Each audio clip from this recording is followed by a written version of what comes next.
Hello, how's everybody doing? I always love this summit because it brings together so many innovative young minds, which is fabulous because it gives us a glimpse into the future. Mic was still lit. Are we down a mic? I guess we can share. Okay. Okay. Now, obviously, this panel sounds super complicated, but I'm going to make it nice and simple. We're talking about resources, and we're talking about how to turn these resources into growth. And for businesses, this is as close to magic as we can get. We turn basic things into extraordinary companies and careers for so many individuals. So to everyone, I'd first like to ask, what are the key principles in balancing efficient resource allocation in a way that goes in line with market expansion? Great question. When we started FlapKap, we started in January 2022, and we were primarily an Egyptian company. And then towards December of 2022, we wanted to expand to the UAE. And at that time, we had not raised a lot of money, so we had the question of how can we expand to a new and expensive market without spending too much of our capital. And I think there, how we thought about it was we can leverage a lot of our existing resources in Egypt. So our tech team, our finance team, our operations team, our accounting team, and then send a few people from FlapKap to the UAE to try and figure out what the product market fit would be. We were very committed to finding a solution in the UAE, but did not spend excess amounts of capital doing so. And then month by month, as we learned more about the market and the intricacies in the UAE, we started committing more resources. But we were very frugal in the beginning to find the differences between the market in the UAE and the market in Egypt. And as soon as we found product market fit, we were ready to go and raise capital and then really commit to expanding here. Hello. Yeah. Thank you so much for having us here. So the metric that I go with is very simple, which is fundamentals about what is the BAU, business as usual, in terms of the departments, and what is expansion, what verticals, industries, or geographies that you are expanding into. So the idea is to keep the expansion team or whatever team that is working on expansion as lean as possible and have generalists within them, and try to experiment as much as possible until and unless it starts justifying the investment within that particular particular team. And as soon as you start seeing that, you start turning those into BAU functions and then expand further. This way, what you sort of get into is be experimenting, keep it as lean as possible, but at the same time, be building a business with the right fundamentals, keeping costs in check. Assalamu alaikum, everyone. My name is Aqsa Khalifa. First of all, it's such an honor to be here. Thank you so much to all of you guys. I think it's a beautiful evening and a beautiful question. Super important to sort of contextualize this entire thing because our story is a little unique. Our story at Pupilar, we're two girls who went through a personal journey to build UAE's biggest career community where we help now thousands of young people get jobs. And particularly when we look at operations and how we're expanding, it's something that's really close to everything that we've been doing. And I think if I have to look into different patterns that we've been following, a key part is starting small. You know, a lot of people that we see within the community as well, a lot of people who do want to get into the startup world, they really want to make it big, right? This is my unique idea. This is something I really want to do, right? When we were first starting off, someone really, created this journey, this insight within the entire journey, saying there are a lot of people who want to start, and they might not be scared to start, but they might be scared to start small, right? And I think for us, that's been the reason why we've been able to reach out to a lot of people. When we're looking at making things efficient, we want to be starting small, acting fast, and that's one of the reasons why Pupilar has grown so well. Number two, I think it's wherever it is that you're trying to expand to, it's super important to be very much connected to the market. Now, for us, because we're a community-based platform, we speak to young people every single week. We do thousands of events time and time again so that we don't lose touch with what is it that the market needs. In the starting of your journey, as all of us startups, we do speak and we are very connected because we're trying to test. But eventually, I think that sort of goes out of equation.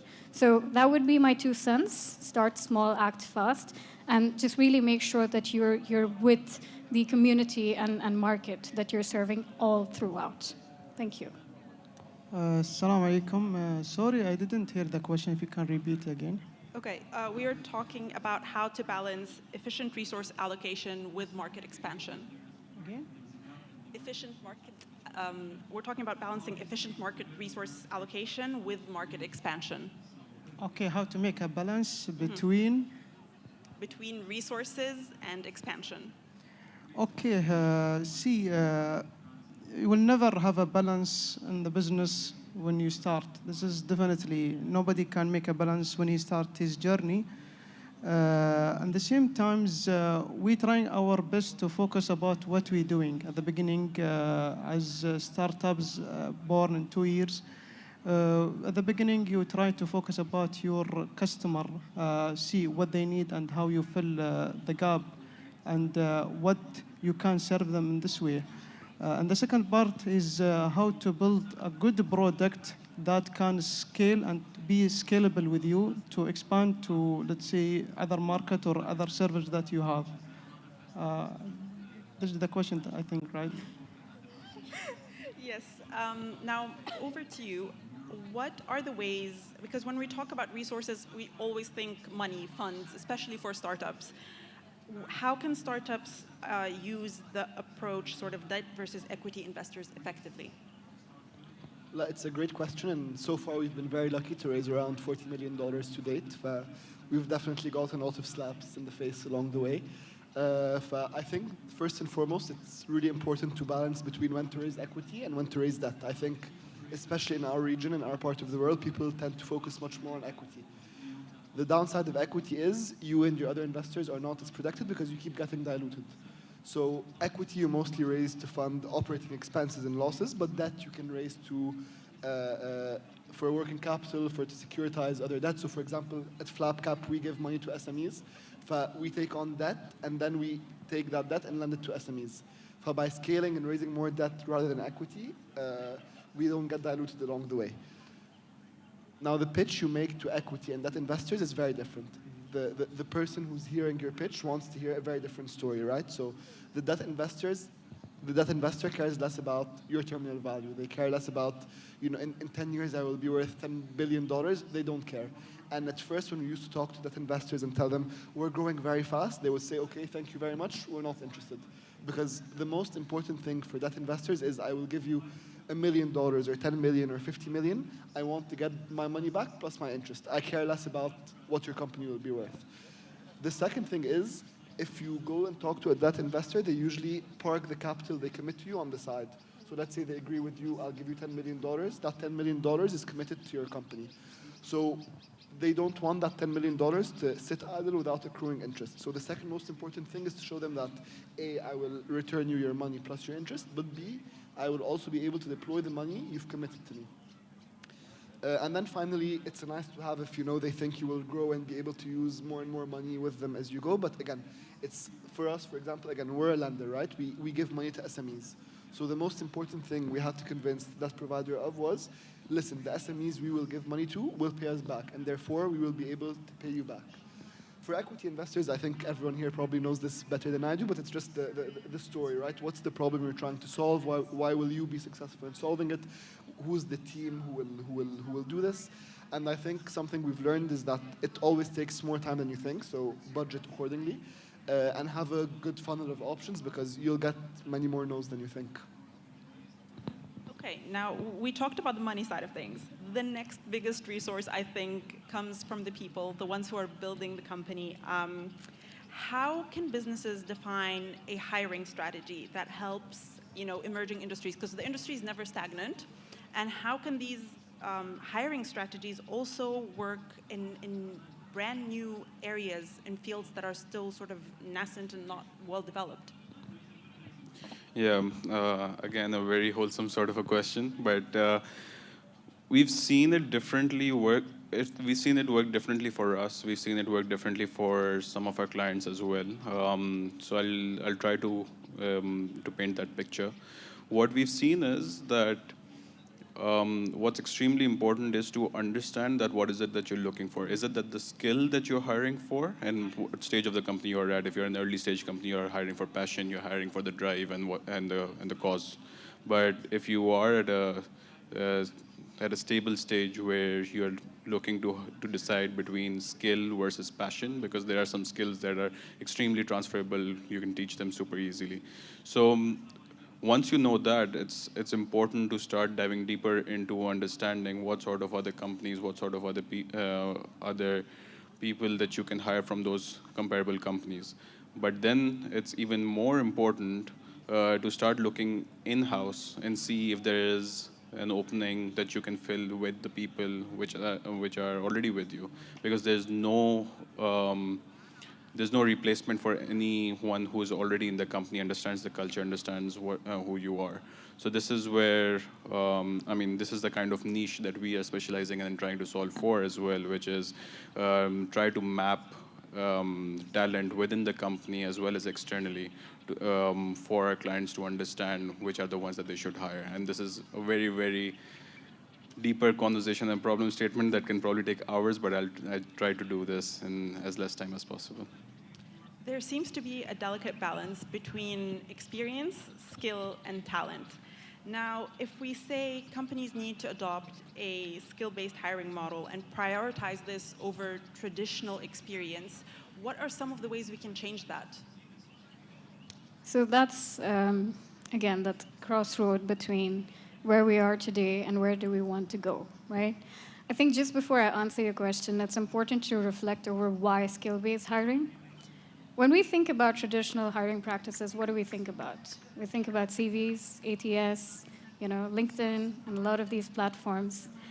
Unfortunately, for the person who's behind the scenes, the HR managers, the talent acquisition people, all of those people, they're struggling, right? Because for them, this means thousands of applicants, months of work, and so much pressure throughout across the board, where they really have to find the top talent for you, right?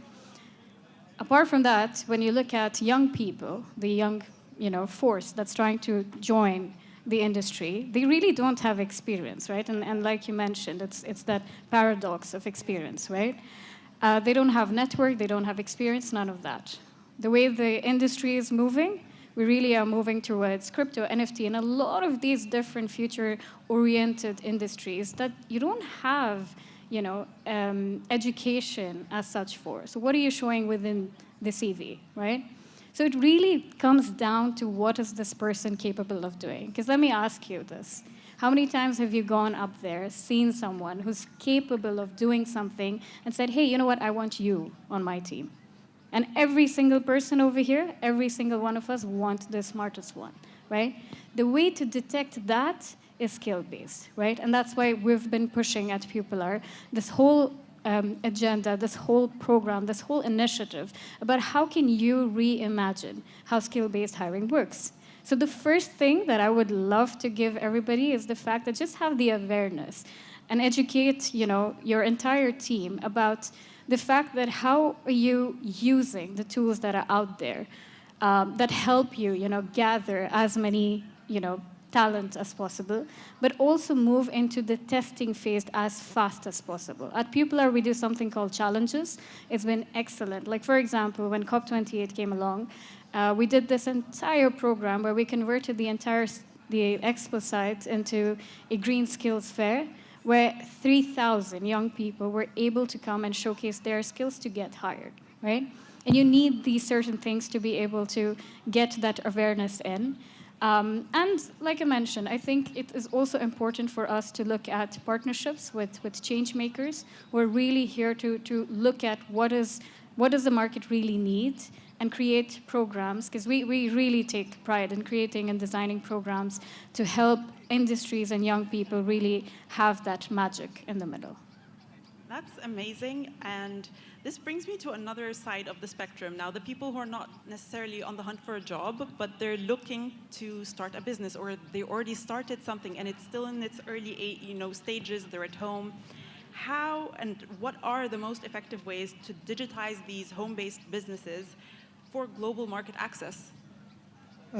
See, when anyone has an idea and he want to start a business, he always thinks to start from home. We saw that when big applications, aggregators, they solve the problems in the market, and at the same time they create another one, which is the distance between the user and the seller or the restaurant or the brand.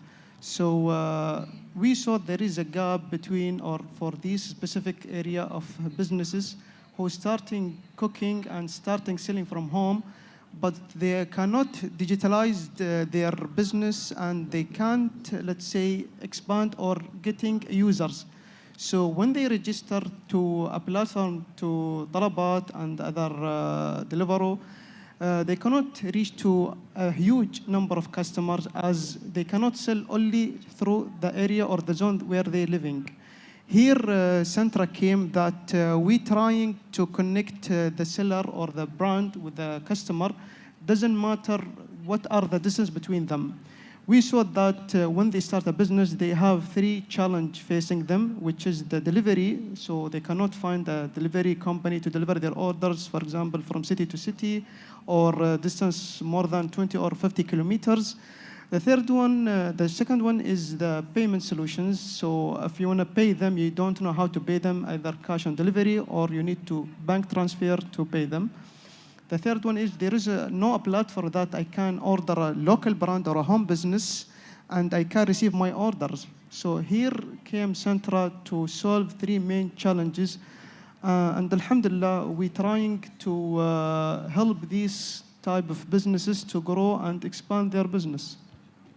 Okay, when we're talking about scaling a business, there comes a new challenge, cost efficiency and optimization. How can we tackle them across borders? And again, one of the most, I think, pivotal moments for us as FlapKap was shifting from Egypt to being an Egypt and UAE company. We're taking a step back, the problem we're trying to solve at FlapKap is that in the MENA region, there's a $170 billion financing gap for SMEs. That means that SMEs need $170 billion of funding, and banks in the current infrastructure of financial institutions is not able to underwrite this gap. Now, if you go to any member of the FlapKap team in Egypt or the UAE or wherever, they will be very passionate about solving that problem.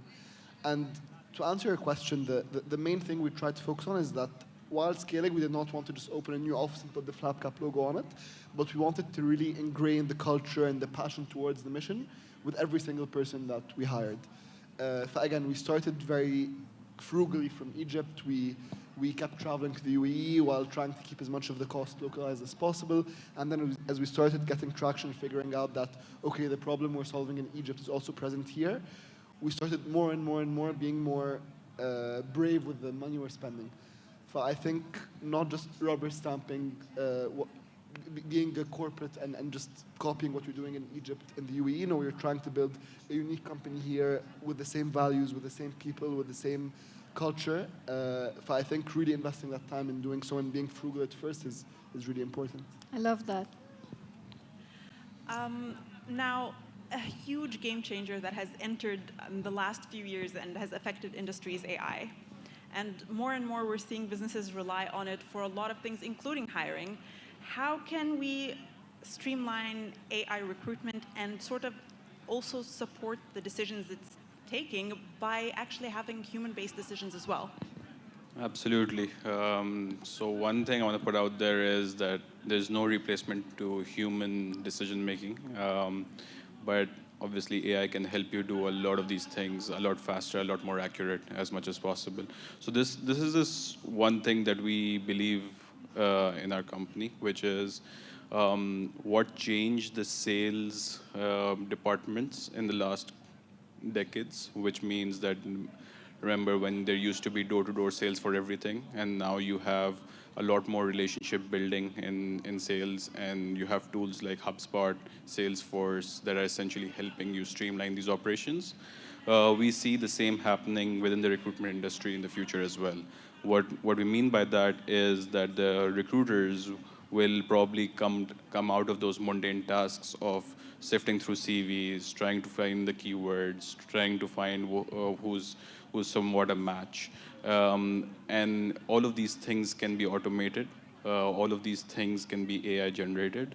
A lot of these tasks can be assisted by the AI, and the task of a recruiter should be in terms of selling their company and their vision to to potential candidates to get the best candidates in the company.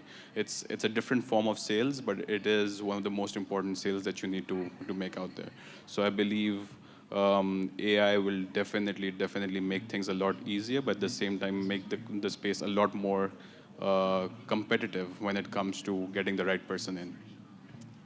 Now, if we talk about just generally getting unemployment lower, not just in terms of AI or anything related to just hiring, how can companies help and really support the vision of achieving zero youth unemployment?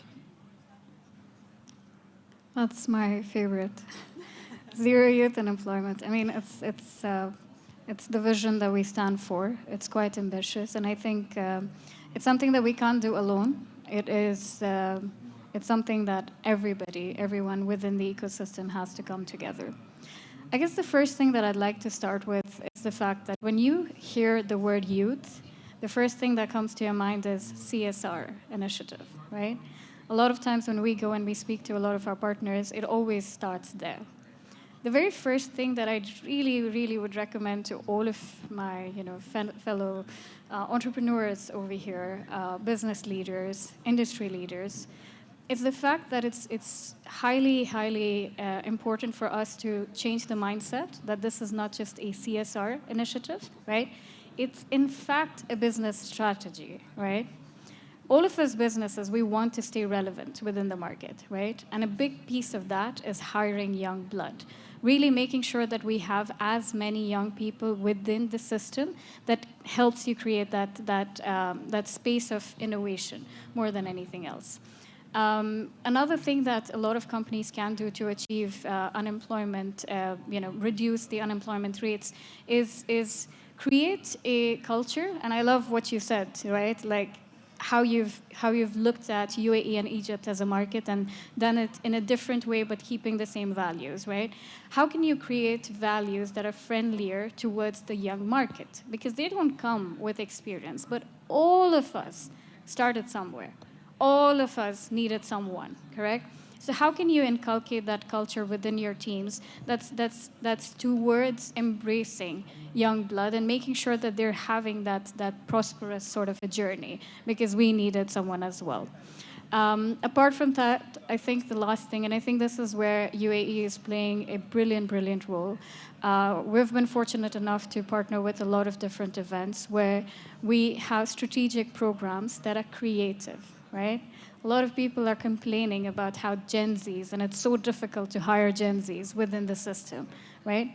I guess the answer, just like every other founder out there knows, is that it needs to be creative. So we really look at what is it that we're trying to solve, create and design these programs that helps us, mitigate that factor of unemployment. So that would be my take. Okay, now the final question. It has to go to you. How can ecosystems support entrepreneurs in overcoming logistical and operational challenges? What we're trying to do in Santra is to have partnership with the delivery companies from logistic part, so give the businesses scalable to sell and reach more audience of customer through UAE.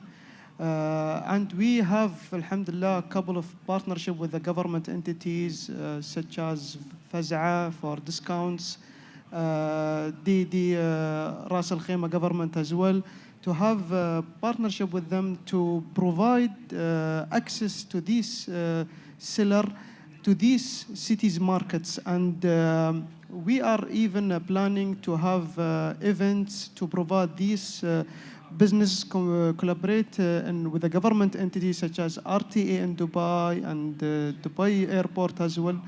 From this part, this will give them access to scale their business and reach a wide customer audience in UAE. I want to thank you all for the information, the inspiration, and just generally all you do, whether we're talking about, financing or whether we're talking about education. It's been a pleasure, and I want to thank our lovely audience. You've been amazing. Thank you so much.